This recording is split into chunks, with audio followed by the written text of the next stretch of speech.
अस्सलाम वालेकुम वरहमतुल्लाहि वबरकातुहू। आज की रेसिपी जो मैं आपके साथ शेयर कर रही हूँ वो है दम का गोश्त। बहुत ही मज़ेदार बनकर तैयार होता है, बहुत आसान रेसिपी है।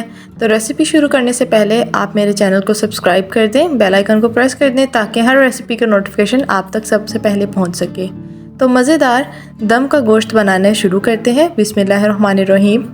1 किलो मैं ये मटन का इस्तेमाल कर रही हूँ। आप चाहें तो ये रेसिपी बीफ के गोश्त की भी बना सकते हैं। तो 1 किलो मैंने यहाँ पर मटन ले लिया है। मटन को अच्छे से साफ़ कर लेंगे। कुछ पीस मैंने बड़े रखे हैं और हड्डी के भी पीस दिए हैं। कुछ मिसाले शामिल करेंगे। 1 किलो गोश्त के हिसाब से मैं इसमें मिसाले शामिल कर रही हूँ। 1 चम्मच पिसी लाल मिर्च, आधा चम्मच हल्दी पाउडर, 1 चम्मच नमक, 1 चम्मच भरकर धनिया पाउडर का शामिल किया है, 1 चम्मच ज़ीरे को मैंने पहले भूना है और फिर उसके बाद शामिल किया है।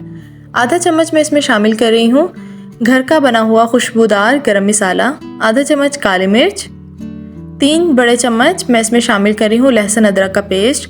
इससे क्या होगा कि जो गोश्त की स्मेल है वो ख़त्म हो जाएगी बिल्कुल।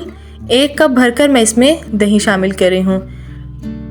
वज़न में अगर आप इसको देखें तो ये 1 पाव है। और अब मैंने शामिल किया है 3 अदद हरी इलायची, 1 दालचीनी का टुकड़ा और 3 अदद लौंग। बहुत अच्छी खुशबू आएगी। छोटे साइज़ का एक मैंने ले लिया है प्याज, उसे कर लिया है फ्राई और उसके बाद थोड़ा सा पानी शामिल करके पानी में ही इसको उंगलियों के साथ अच्छे से मसल दें। पानी में इसका अरक निकल जाएगा तो ये भी इसमें शामिल करेंगे। 4 से 5 चम्मच आपने भरकर इसमें ऑयल शामिल कर लेना है।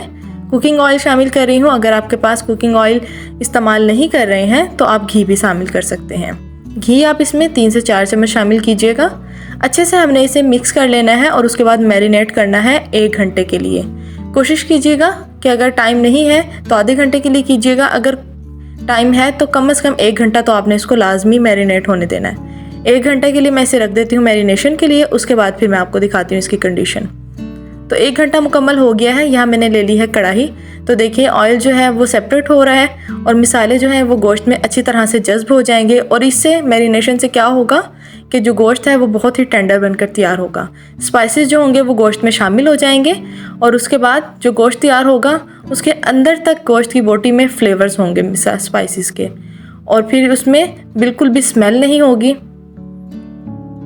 तो हमने सारा मिसाला और गोश्त कढ़ाई में डाल दिया है।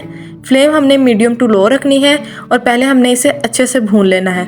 4 से 5 मिनट तक अच्छे से भुनाई करेंगे ताकि जो कच्चापन की स्मेल है, जो गोश्त की स्मेल है वो ख़त्म हो जाए, मिसाले अच्छी तरह से पकना शुरू हो जाएं और उसके बाद फिर हमने फ्लेम लो कर फिर इसे पकाना है।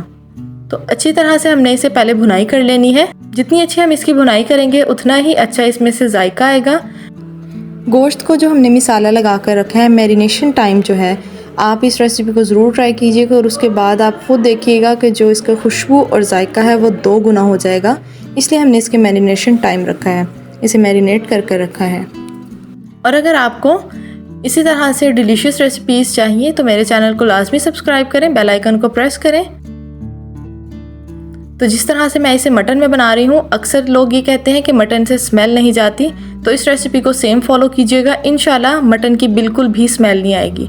तो 4 से 5 मिनट के लिए मैंने इसे अच्छे से भून लिया और उसके बाद ढककर तकरीबन इतनी देर के लिए गला लेंगे कि जब तक गोश्त मुकम्मल तौर पर गल जाए।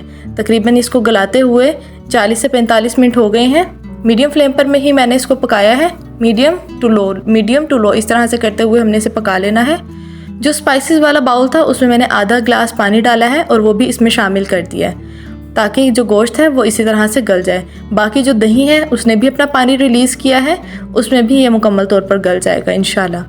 तो इस रेसिपी को देखिए कितनी आसानी से मैंने आपको सिखाया है। आपने इस रेसिपी को ज़रूर ट्राई करना है और उसके बाद तकरीबन कम से कम 45 से 50 मिनट के अंदर मुकम्मल तौर पर गोश्त गल जाएगा। 2 से 3 मरतबा आप इसी तरह ढक्कन हटाकर देख लीजिए। अगर आपको पानी की मिकदार कम लगे तो आप इसमें पानी शामिल कर सकते हैं ताकि सालन जो है वो नीचे वाली तह पर कढ़ाई पर चिपक ना सके। मुकम्मल तौर पर तैयार हो गई है। हमने धनिया पत्ते से इसको गार्निश किया है। मज़ेदार सा दम का गोश्त तैयार हो गया है। आपने इस रेसिपी को ज़रूर ट्राई करना है। अपना फीडबैक मुझसे लाजमी शेयर करना है। रेसिपी का लिंक और चैनल का लिंक फैमिली एंड फ्रेंड्स के साथ लाजमी शेयर करना है। बहुत ही मज़ेदार दम का गोश्त तैयार है। इस रेसिपी को ज़्यादा से ज़्यादा शेयर कीजिए और मेरे चैनल को सब्सक्राइब कीजिए। दुआ में याद रखिएगा। अल्लाह हाफिज़।